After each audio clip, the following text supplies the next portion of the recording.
بسم اللہ الرحمن الرحیم۔ صرف 5 منٹ کا مدرسہ قرآن و حدیث کی روشنی میں۔ پہلا عنوان اسلامی تاریخ۔ حضور صلی اللہ علیہ وسلم کی ولادت، خاندان اور پرورش۔ رسول اللہ صلی اللہ علیہ وسلم کی پیدائش عرب کے مشہور اور عزت دار خاندان قریش میں ماہ ربیع الاول پیر کے دن مکہ میں ہوئی۔ آپ کے والد کا نام عبداللہ تھا، جن کا انتقال آپ صلی اللہ علیہ وسلم کی پیدائش سے پہلے ہی ہو گیا تھا۔ دادا عبدالمطلب نے اس در یتیم کا نام محمد رکھا۔ حضور صلی اللہ علیہ وسلم کی والدہ حضرت آمینہ قبیلہ بنو زہرہ کے سردار کی بیٹی تھی، جو عزت و شرافت میں قریش کی تمام خواتین میں باعزت سمجھی جاتی تھی۔ عرب کے دستور کے مطابق جب بھی کوئی بچہ پیدا ہوتا تھا تو اس کو دودھ پلانے کے لیے کسی دائی کے حوالے کر دیا جاتا تھا۔ اسی طرح آپ صلی اللہ علیہ وسلم کی پرورش بھی قبیلہ بنو سعد میں حضرت حلیمہ سعدیہ کے یہاں تقریباً 4 سال ہوئی۔ اس کے بعد والدہ محترمہ کے پاس مکہ واپس آ گئے۔ صرف 2 سال ہی والدہ کے سائے میں رہ پائے کہ ان کا بھی انتقال ہو گیا۔ چنانچہ آپ کی پرورش کی ذمہ داری دادا عبدالمطلب نے سنبھالی۔ 2 سال ہی گزرے کہ ان کا بھی سایہ سر سے اٹھ گیا۔ اس وقت آپ صلی اللہ علیہ وسلم کی عمر تقریباً 8 سال تھی۔ پھر آپ کی دیکھ بھال اور پرورش کی ذمہ داری حقیقی چچا ابو طالب کے سر آ گئی۔ آج کا ہمارا دوسرا عنوان اللہ کی قدرت، انسان کی پیدائش۔ انسان کی پیدائش میں اللہ تعالیٰ کی ایک بڑی قدرت یہ ہے کہ اس نے ایک ایسی جگہ بنائی جہاں نہ تو ہوا کا انتظام ہے نہ روشنی کا۔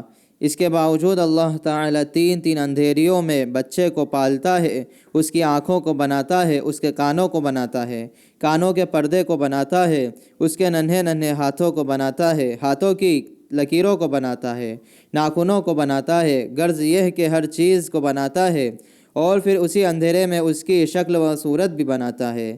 اللہ تعالیٰ نے قرآن میں فرمایا ہے، اور وہی وہ ذات ہے جو رحم یعنی پیٹ میں تمہاری اسی شکل و صورت کو بناتا ہے۔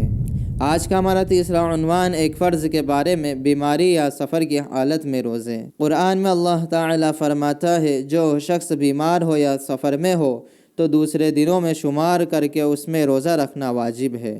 فائدہ: رمضان میں اگر کوئی شخص بیمار ہو جائے اور روزہ رکھنے کی طاقت نہ ہو یا سفر میں ہو اور روزہ نہ رکھا ہو تو بعد میں اس کی قضا واجب ہے۔ آج کا ہمارا چوتھا عنوان ایک سنت کے بارے میں، وتر میں کون سی سورت پڑھنا مسنون ہے۔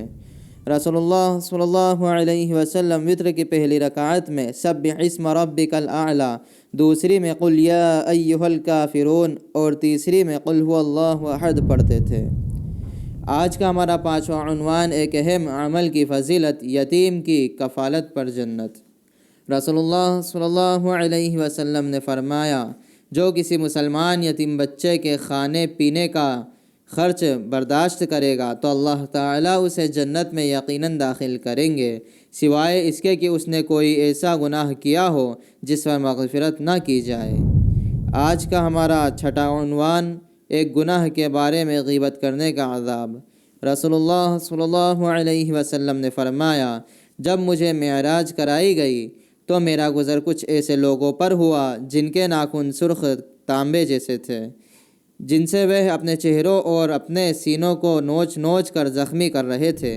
میں نے جبرائیل علیہ السلام سے پوچھا کہ یہ کون لوگ ہیں تو ایسے سخت عذاب میں مبتلا ہے؟ جبرائیل علیہ السلام نے بتایا، یہ وہ لوگ ہیں زندگی میں لوگوں کے گوشت کھایا کرتے تھے، یعنی غیبت کیا کرتے تھے اور ان کی عزت سے کھیلتے تھے۔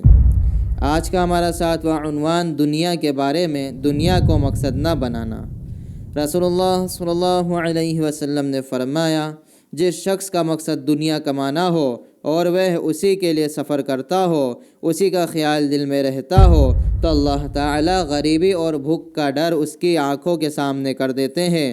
ہر وقت اس سے ڈرتا ہے کہ آمدنی تو بہت کم ہے، کیا ہوگا، کیسے گزارا ہوگا، اور اس کے اوقات کو کسی فکر میں پریشان کر دیتے ہیں، اور ملتا اتنا ہی ہے جتنا مقدر میں ہوتا ہے۔